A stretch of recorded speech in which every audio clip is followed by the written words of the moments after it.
Willie D Live. What's up, family? Cardi B and Offset don't like each other. So much so that Cardi B said if she had not left Offset, she would have killed him.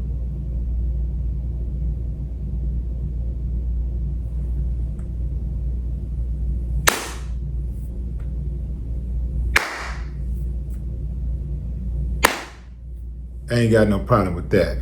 Here's why. Ending the relationship was the best thing that she could have done because it prevented escalating anger and potential violence. See, when a person becomes so angry, so emotional, that they have thoughts of hurting their significant other, it is a clear sign that the relationship has run its course.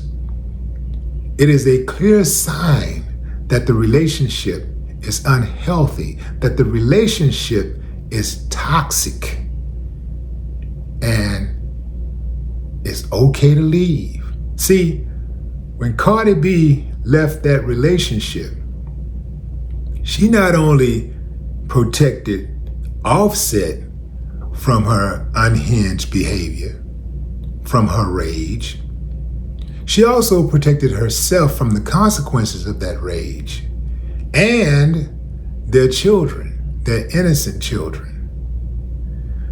Mama is gone about her business, daddy is gone about his business, and everybody's safe. Did nobody go to jail?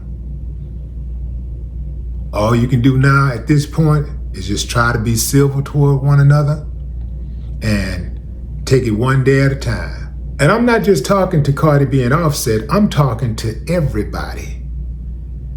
Most of us have no business in a relationship because we don't know how to control our emotions. We don't know how to accept rejection. Somebody do something we don't like, we go off, we go crazy. We lose our damn minds. We want to hit something, insult something. The last thing that we know how to do is be civil. So at the very least, look, you get into these relationships, sometimes it works, sometimes it don't. But when it don't, you gotta put your big boy drawers on or your big girl panties on and accept your bitter with your sweet. Because we're good at accepting our sweet.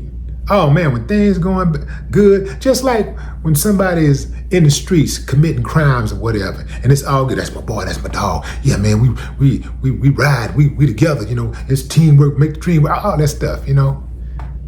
We got all the little sayings down pat. But the moment we run into that trouble, the moment them folks come, you start pointing like the Jackson 5. Dun, dun, dun, dun, dun, dun, dun, dun, dun. You know what I'm saying? Pointing like the Jackson 5, betrayers on the table, like that. Start giving everybody up. Now, everybody feel like they're the victim. Well, I'm in here, man, they got me. I ain't finna be in there taking this case by myself. Now you start pointing everybody else out. So now, it's a problem. Now you're upset. Now you're angry. No, man, you take your bitter with your sweet.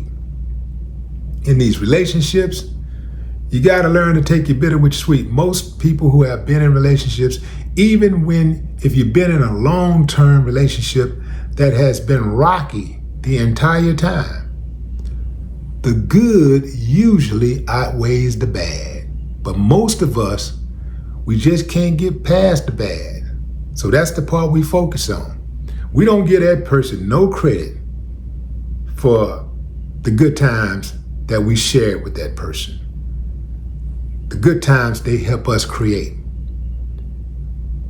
We don't even recognize that they gave us a great kid or great children. We don't even give them credit for that. We think it's all us. That blood that's running through their veins, we think that's all us. They ain't had no role. Everything good about them, they got it from me. Everything bad about them, they got it from their mama. They got it from their daddy. I mean, it's So anyway, fam, at the very least, you behave civilized toward one another. And if you can be civilized, if you can be civil toward one another, at some point, you might be able to come full circle and get back to where you actually not just like that person again, but love that person again. You ain't got to be in love with them, but you can love that person again, meaning that you care about their existence. You care about their well-being. And you should, because especially if that is the mother or father of your children.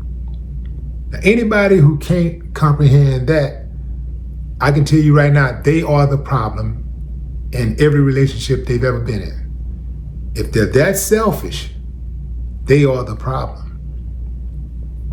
Cardi B and Offset been tearing each other up on social media. I mean, lighting each other up. I just saw a post where Cardi B's son, I don't know which what his name is, but the son she had with Offset, hair is braided in the same style that the new guy she just met, Stefan Diggs, I believe, the football player. She styled her son's hair in the same braid style that Stefan Diggs have. This is a guy, allegedly, she just started dating over the last month or so. Remind me of that Jay-Z song. You don't get it back like that. But anyway, fam, the point is, I think what Cardi B did in stepping away from that relationship was a big girl move. That was an adult move. That was a mature move. Because she felt it in her heart that it was destroying her. It was making her out of something that she didn't want to be. It was taking her somewhere that she didn't want to be. So, despite what her heart was telling her, her mind said, you gotta end this. This ain't good for you. This is not making you a better person. It's making you a worse person. You gotta end it. No matter how much she cared, how much she loved, no matter, even though, this is the father of her children, she just could not accept, according to her, the cheating anymore. So she ended the relationship because, by her own words, she didn't want to do something to do. Yeah, I think that was very mature. And I think more people could learn by that. If it's so bad that you feel inclined to bring harm to your significant other, that is a clear sign that the relationship has run its course. Get out before you do something that you'll regret for the rest of your days. No more talk.